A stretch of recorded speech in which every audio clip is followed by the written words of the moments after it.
America is set for a massive wealth transfer in the next decade or so, and it's expected to shake up the high-end property market. Gen X and millennials will inherit trillions of dollars in real estate as older Americans begin passing down decades of accumulated wealth. New research shows luxury homes will play a huge role in that shift, with much of the money tied up in real estate. So we often talk about how the housing market feels stuck right now and ways that you can mobilize it a little bit to give younger Americans who want a piece of what they consider to be the American dream an opportunity to be able to get in. We also talk about the baby boomers. They're working longer. They are accumulating more wealth. They're sitting on a lot of real estate. They are, in many cases, the ones that are not moving out, not downsizing to kind of open up the inventory. So when these kids inherit the real estate markets from their folks, are they going to keep it? Are they going to sell it? Does this unlock anything? Do they have a job that's going to be able to afford the property taxes and the maintenance? Probably not. That means a lot of that's going to flood into the market. There's going to be available properties that are way out of people's bounds. Then what happens? I think ultimately these kids are going to liquidate things just to get cash out of it, to live the life they want to live, whether it's being a nomad or living in an apartment.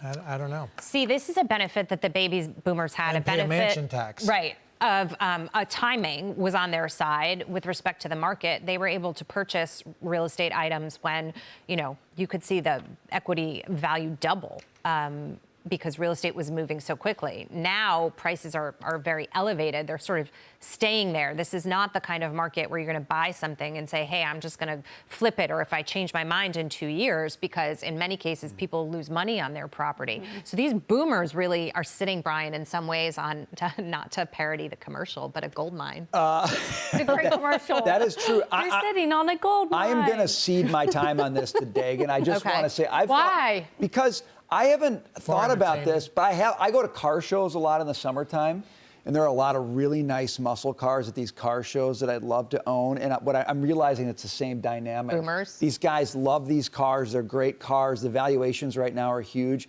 and the next generation's not either going to be able to handle them or want them or care. And it's kind of the same dynamic. But Dagan's hotter on the house issue than I am. So you just raised the issue of, I will equate a large, expensive home to a muscle car. Take your pick. Pontiac GTO? Love them. Yeah. Okay. Yeah, my mother drove one. Truth. Sweet. It's the liability of ownership. It's the taxes, not just the property taxes, it's the insurance on it, but it's the maintenance of these homes. So a lot of it is, I'm talking about, do you sit on it or do you sell it?